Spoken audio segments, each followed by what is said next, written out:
안녕하세요, 박미수 원장입니다. 항상 구독해 주시고 좋아요를 눌러주셔서 진심으로 감사드립니다. 오늘은 호르몬의 불균형이 있어서 만성염증이 있거나 혈액순환이 안 되는 사람들의 증상과 그리고 외형적으로 나타나는 특징을 한번 요약해서 말씀을 드리겠는데요. 혈액순환이 안 되거나 이런 만성염증 때문에 고통받으신 분들이 굉장히 많습니다. 대부분은 그 원인을 잘 알지 못하고 그 원인을 알게 되더라도 그 원인을 치료하는 데는 굉장히 복합적이고 다양한 요인들이 있기 때문에 힘들어 하시는 것은 사실이에요. 근데 그 중에서도 가장 명확하고도 직접적인 방법, 자기가 조절할 수 있는 방법을 꼽는다면 저는 호르몬 균형을 맞추는 것이라고 말씀을 드리고 싶습니다. 호르몬은 말 그대로 자기 몸을 조절하는 조절자이기 때문에 본인이 제대로 그런 조절하는 핵심만 알고 계시면 충분히 균형을 맞출 수 있습니다.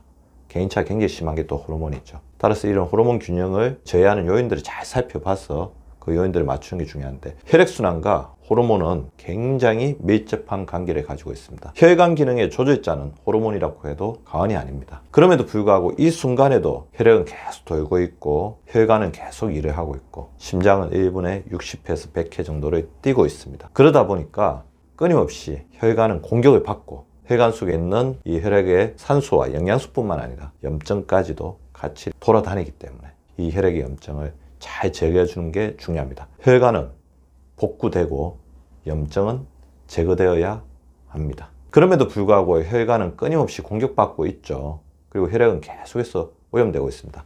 망치 뭘까요? 고혈압입니다. 자, 고혈압은 심장이 우리 온몸에 피를 돌리기 위해서 혈관에 압력을 가는 거죠.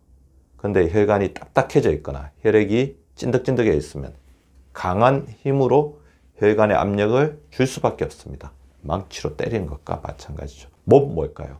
혈관을 찌르는 못은. 자, 우리가 단 음식을 많이 먹으면 이빨이 상하잖아요. 혈관을 상하게 하는 것은 바로 당뇨입니다. 혈관 속에 당이 돌아다니면 혈관 자체가 찐득찐득해지면서 염증이 올라갈 뿐만 아니라 혈관 속의 당은 혈관을 찌르는 못과 같기 때문에 접착제 역할을 하고 이 구멍을 내고 접착제 역할을 하는 것 사이로 콜레스테롤, 하수구 속에 있는 찌꺼기 같은 기름, 동맥경화가 달라붙어 혈전을 형성하고 또 갈라진 틈 사이로 온갖 염증 물질들이 우리 몸에 침투를 하게 됩니다. 망치, 못, 그 다음에 찌꺼기로 인해서 우리 몸은 끊임없이 공격받고 있고 특히 혈액은 오염되고 있습니다. 자, 이것을 돌려야 됩니다. 돌리기 위해서는 호르몬의 균형이 중요한데 혈액에 염증이 심해지고 혈액순환이 안 된다는 것은 이 호르몬들이 제 기능을 못하고 있다는 거거든요.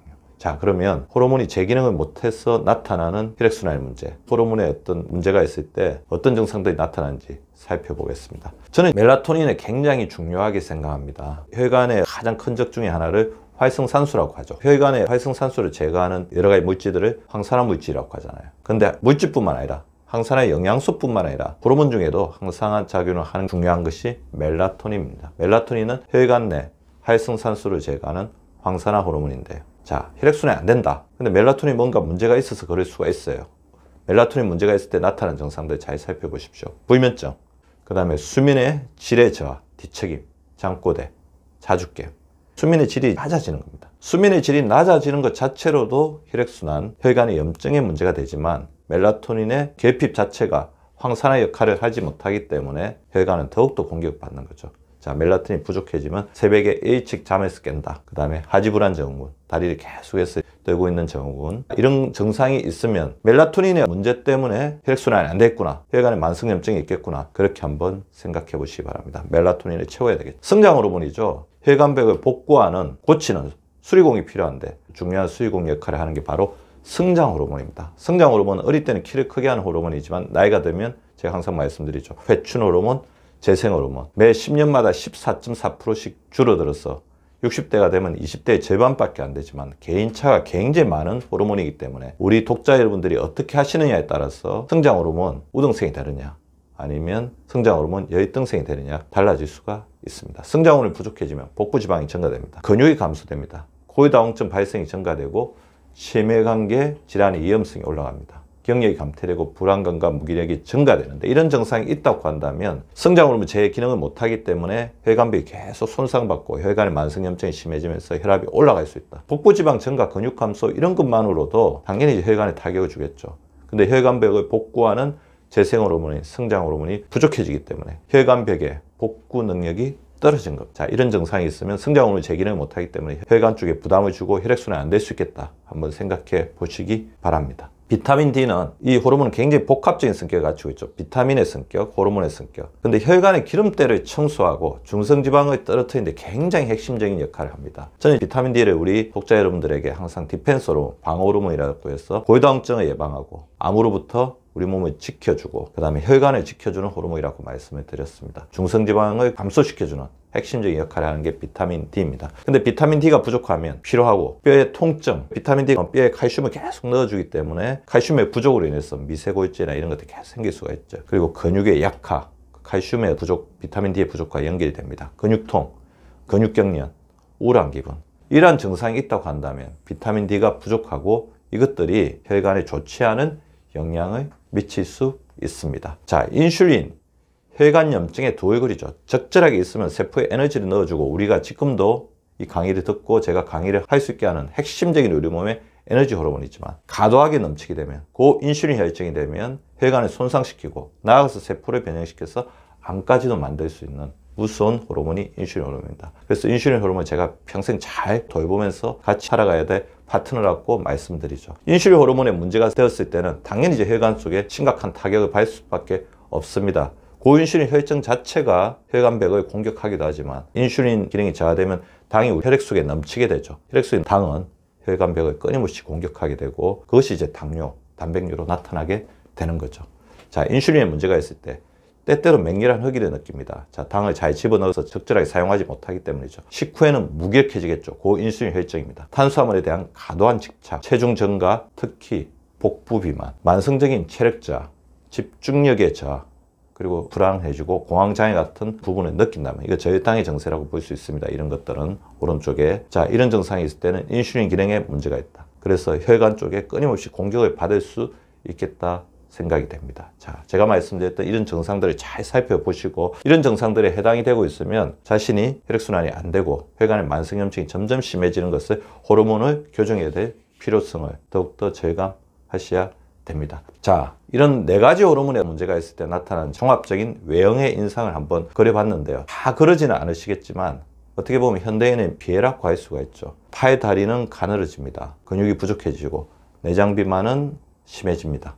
그리고 노화가 촉진되면서 탈모라든지 그래 무기력증으로 인해서 얼굴 표정은 항상 시무룩하거나 무기력하고 주름살이나 몸의 노화 반응이 촉진되는 것입니다. 멜라토닌, 비타민 D, 성장 호르몬, 인슐린 호르몬의 복합적인 이상으로 인한 혈액순환의 문제, 혈관에 만성염증이 있을 때 외형도 이렇게 변해갈 수밖에 없다는 거죠.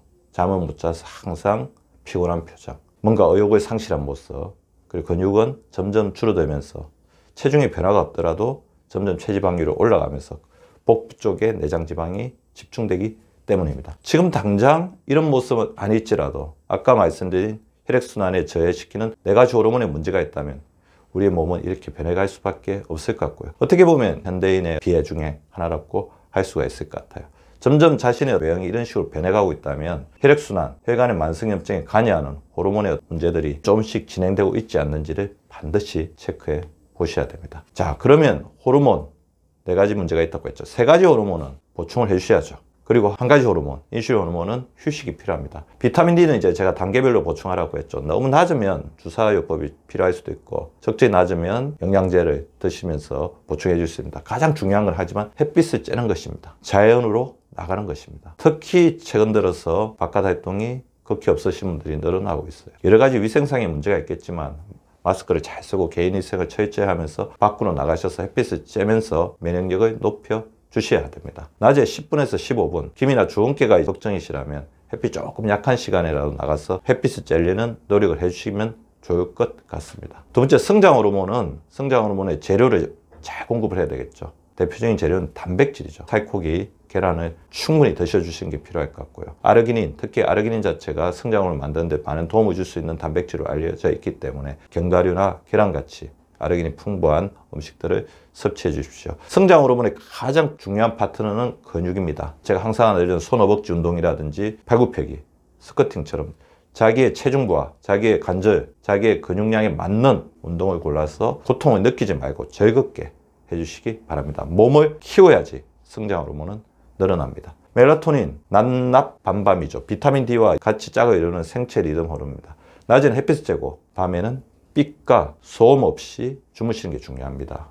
TV나 스마트폰을 반드시 끄고 빛이 자꾸 스며들어온다면 암막 커튼을 치는 것도 중요할 것 같습니다. 깊은 잠을 자는 게 굉장히 중요하기 때문에 침실의 온도나 습도, 수면 환경에 대해서도 관심을 가져주십시오. 멜라토닌의 가장 중요한 친구는 세로토닌입니다. 멜라토닌과 세로토닌 분비를 돕는 물질. 세로토닌은 또 숙면도 가능하게 하고 비만도 예방하고 우울증을 예방하는 어떻게 보면 우리 몸의 핵심적인 마음 호르몬이죠. 자, 멜라토닌과 세로토닌 분비를 돕는 물질들 잘 살펴보시고 일주일에 한 두세 번은 이런 성분이 들어가는 음식을 드시면 좋을 것 같아요. 체리, 샐러드, 부추, 브로콜리, 바나나, 파래, 연근. 자, 특별히 구하기 힘든 음식이나 재료들은 아닌 것 같습니다. 그래서 조금 관심을 가지고 이런 음식들을 규칙적으로 섭취해서 멜라토닌, 세로토닌의 분비를 도울 수 있도록 우리 몸에 리셋 주시기 바랍니다. 그리고 인슐린 너무 과해도 안 되고 너무 모자라도 안 되죠. 자, 그렇지만 인슐린이 과하게 나왔을 때는 고인슐린 혈청 자체가 우리 혈관에 손상을 주기 때문에 인슐린을 적절하게 분비되도록 중용을 지킬 수 있도록 해주는 게 중요한데 절식하는 게 중요하죠. 그리고 지나치게 고혈당 지수, 정제탄수화물,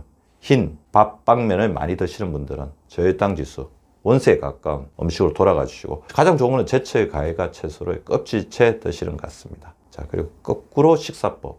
밥 한 번, 반찬 한 번 이렇게 드시지 마시고 채소 한 번, 비채소 한 번, 밥 한 번 이렇게 드시면 좋다는 거죠. 그래서 인슐린을 쉬게 해주는 게 중요합니다. 자, 그래서 절식도 중요하고 간헐적 단식 같은 것들을 반복적으로 하실 필요는 없지만 뭐 한 달에 한 번 정도는 인슐린 조금 쉴 수 있는 시간을 주는 단식 같은 거를 일정 시간 해주시는 것도 크게 나쁘지는 않겠죠. 호르몬, 혈관은 어떻게 보면 최고의 동지라고 할 수 있습니다.